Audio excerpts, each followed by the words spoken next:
Segundo os médicos, a cirurgia para tratar dessa hérnia vai ser feita sob anestesia geral e a previsão de duração é de 4 horas. Deve começar, portanto, daqui a pouquinho, a partir das 9 horas da manhã, terminar ali no comecinho da tarde, entre 1h e 1h30, até as 2 horas da tarde. E aí, conforme os exames realizados ontem, dizem os médicos de Bolsonaro que o ex-presidente está apto para passar por essa cirurgia tranquilamente. Mas eu quero perguntar a você um outro ponto ainda a respeito dos exames que Bolsonaro fez ontem. Esses exames, na sua avaliação, podem dar algum embasamento técnico, jurídico para a defesa pedir a prisão domiciliar de Jair Bolsonaro?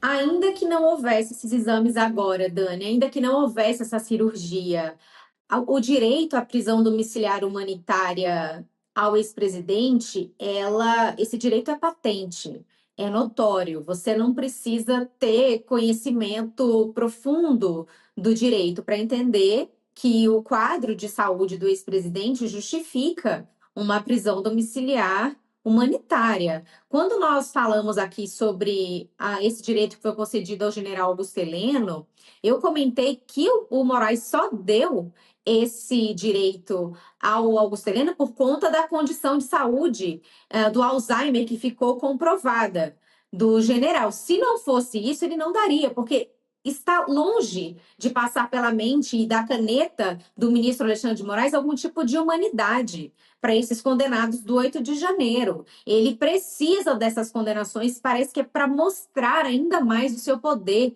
e exercer o seu arbítrio.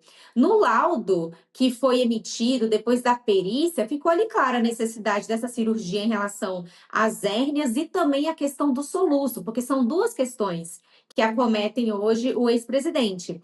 Eu acredito que, posteriormente a essa cirurgia das hérnias, eles devem, então, seguir para essa questão dos soluços, que é algo como, inclusive, o Carlos Bolsonaro, filho do ex-presidente, comentou, da questão dos vômitos também em relação a isso. Então, deve ser algo a ser visto posteriormente. Mas a prisão humanitária, nesse caso, ela está mais do que comprovada a sua necessidade. Mas o ministro já deixou muito claro que depois da cirurgia, ele vai se recuperar na cadeia. Ele vai ficar os dias suficientes ali para aquela recuperação inicial no hospital, mas que ele tem toda a condição de seguir na cela lá da Polícia Federal, diz que lá tem atendimento médico, tem tudo que ele precisa, então não tem necessidade de ir para casa. Ele desconsidera o fato do quadro de saúde de Jair Bolsonaro em relação às facadas, a todas as cirurgias que ele já fez, o fato dele ser um idoso de 70 anos, ter a questão do câncer de pele,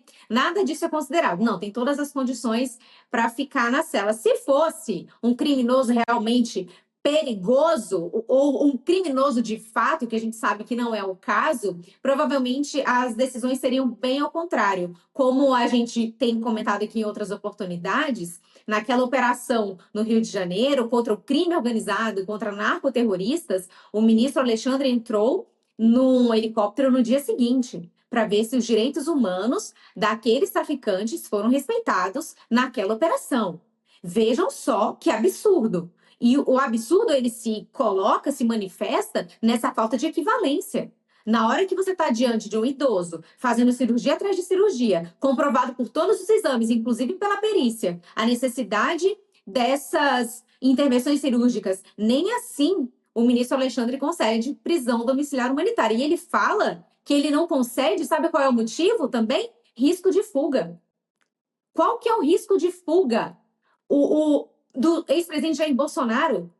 Como que ele consegue ver esse risco? E nas suas decisões ele não esclarece a plausibilidade desse risco de fuga. Porque uma coisa, o preso tentar fugir, ele tem a necessidade, ele tem a vontade de fugir. Isso é uma coisa, todo preso tem a vontade de fugir, de sair daquela situação. Então, não é isso que a lei prevê para você não conceder uma prisão domiciliar. É o risco muito patente de fuga. Então, da onde que o ministro tirou essa questão de risco ainda quando ele estava em casa, na prisão domiciliar, ele estava com tornozeleira e tinha policiamento na casa do ex-presidente. Então, desde lá de trás, não havia nenhuma necessidade, nenhum fundamento para aquela prisão preventiva, antes, inclusive, da condenação, sob esse argumento de risco de fuga, e agora o ministro continua batendo nessa tecla. Então, Dani, se tem exame, se não tem exame, pelo menos até agora, isso é o que menos importa para o ministro Alexandre de Moraes.